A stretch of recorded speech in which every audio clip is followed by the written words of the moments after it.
Hi everyone. Today I'm with Claire Miller, Commercial Director, Atlas Aluminium. Claire, welcome back to the industry. You've been away for I think 7 years now, something like that. How's the industry changed? I know when we spoke at Pigs recently, you said it all felt very familiar, but surely there must be some things that are different to when you were last with us. Yeah, I think that I haven't been, like you said, with the industry for 7 years, but it was like walking into a family home. It's bizarre. It was really nice. I think that's one thing that hasn't changed is the people. As an industry, we can be, incestuous, but in a positive way. I think a lot of people that we deal with are the same people we're dealing with before, so that's really nice, and it felt like a reunion.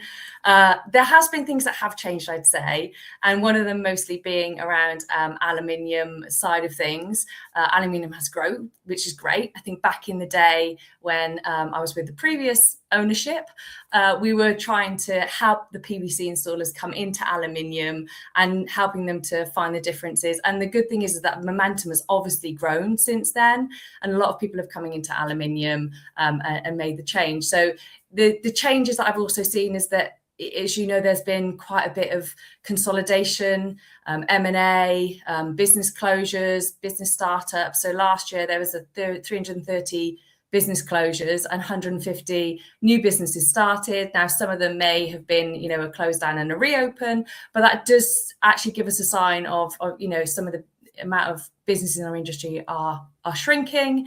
And the installers themselves are finding it quite tough in terms of getting new workforce. I don't remember it being so much of an issue beforehand, but as we're such a united industry, it means that we're all getting older, and that means that we need to get our grassroots back into the business and getting apprenticeships and finding a way that we can actually bring new qualified and very skilled workforce in. So I think that has changed. But I think the one thing that is important in that is, with all these closures and changes of managements and buyouts and M&A, is stability. And, I think it's fair to say that our predecessors in the businesses, we haven't been particularly stable, which has pushed us into where we were. But now, as a new business, which I hope to tell you a bit more about, we are in definitely a strong position for growth, and there are important factors to how we make sure we maintain and sustain the business going forward. So some change, some not change. I wouldn't say that there's, it's a massive evolution over that time. Small businesses are still suffering from the same challenges that they had before. And so it's our job as a fabricator to make it as easy as possible for them and to help them grow their own businesses, because if they grow, we grow at the same time. So, yeah. There's some interesting point. There's some interesting numbers really on the businesses that have been lost and new businesses that have come through. It's important to clarify now. I think now you're back at Atlas Aluminium. The business is different from the last time you were there. I think that's something that's worth just clarifying. So could you just recap for us briefly how Atlas was acquired and how it's positioned today? Yeah, it's quite a story, I would say, and I want to talk about it without, bringing up negative connotations about the past.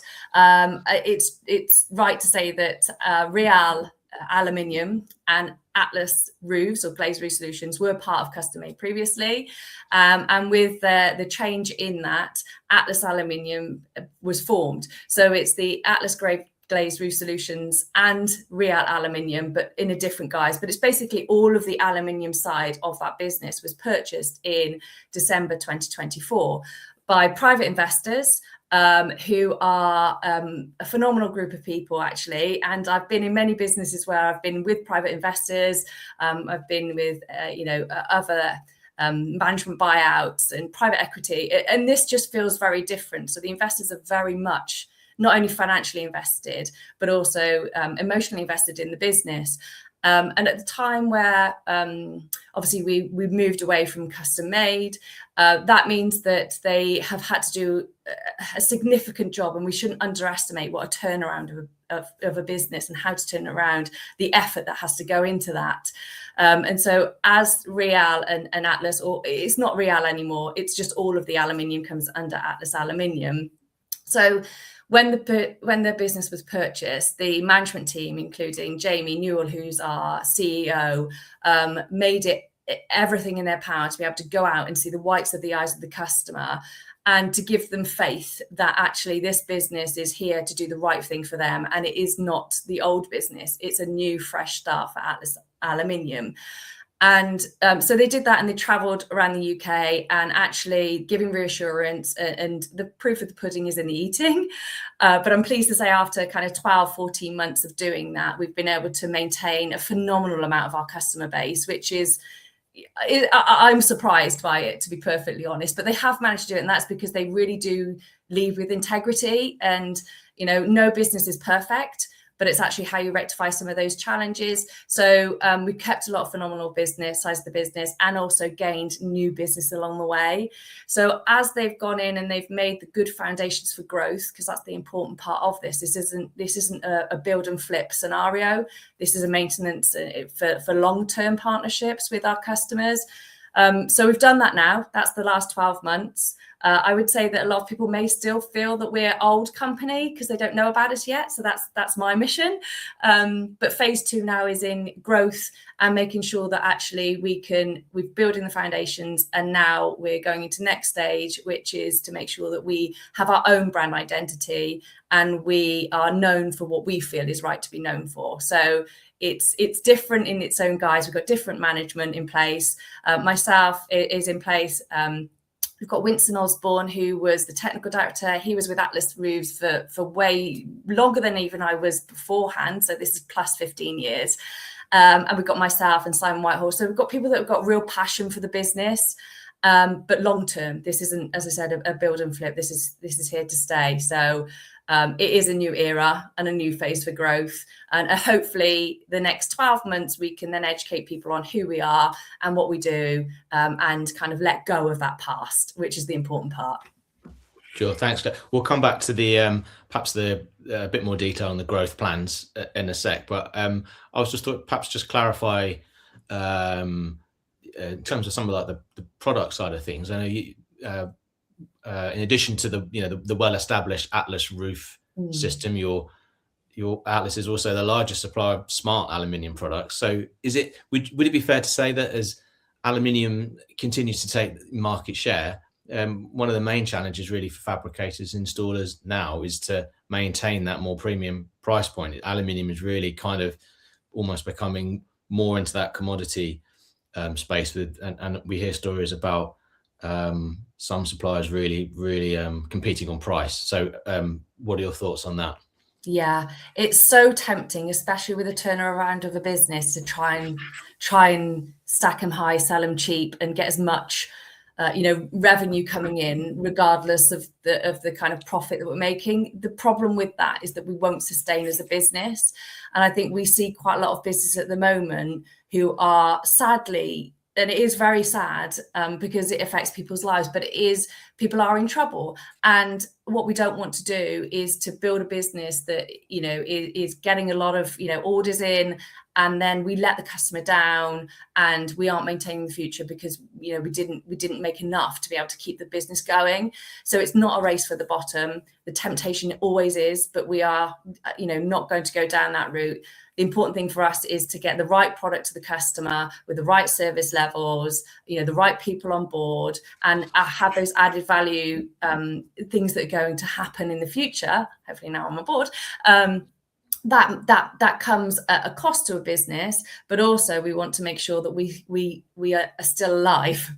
And if it is a race to the bottom and it's a stack it high, sell it cheap, that puts us at at risk, but also it puts our customers at risk. So what we don't want to have is any changes that you have in your supply chain as a small business or an SME or even a large business can be quite disruptive. And for the smaller businesses, it's catastrophic if they cannot get the products that they ordered, when they ordered it, the quality they needed it. Because as we know, our installer customers' reputation is everything.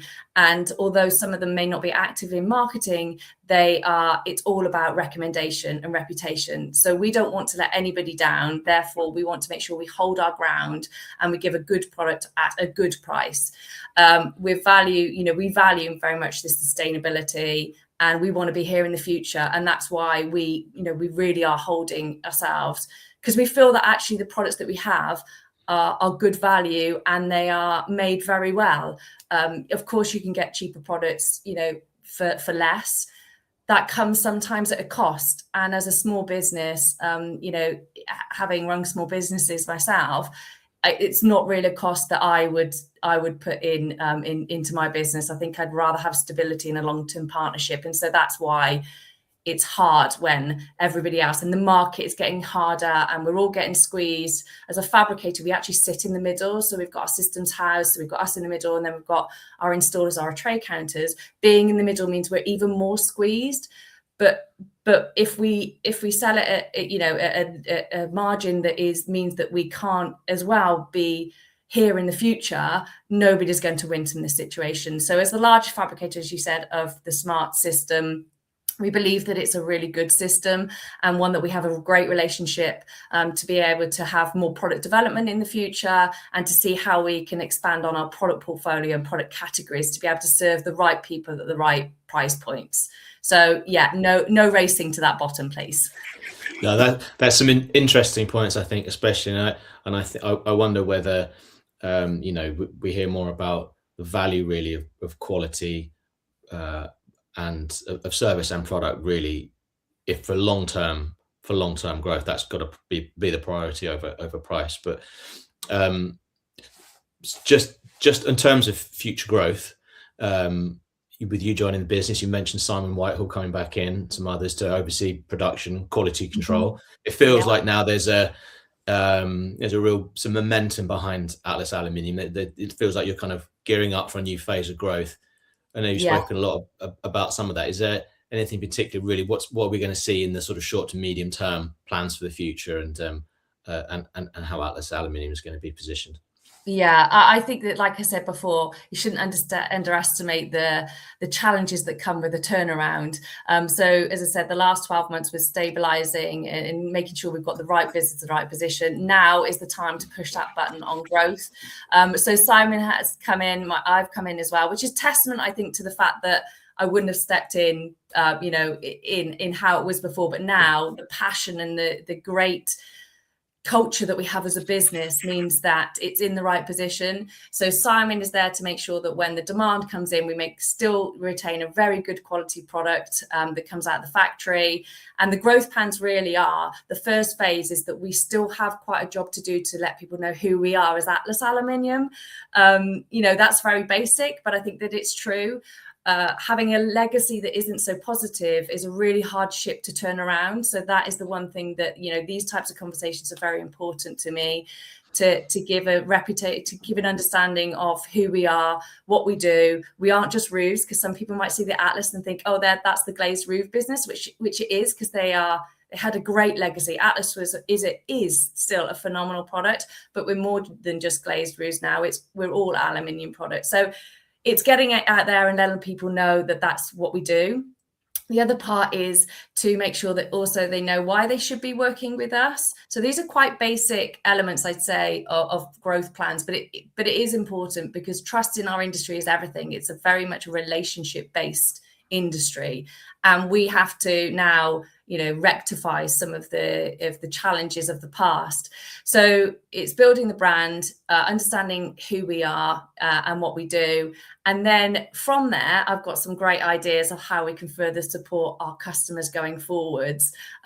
They grow, as I said, we grow. So anything that I'm putting in place is always with the customer in mind, walking in the shoes of their customers, of our customers, and making sure that they have all the tools that they need to be able to talk to the homeowners, the contractors, the specifiers, whoever it may be, to make their jobs as lives as easy as possible, but it's the added value stuff. So I cannot wait in the next 12 months to start introducing these things, but one step at a time. It's only 5 weeks in, and I'm already really hyped by seeing what we can do to help our customers grow in the future.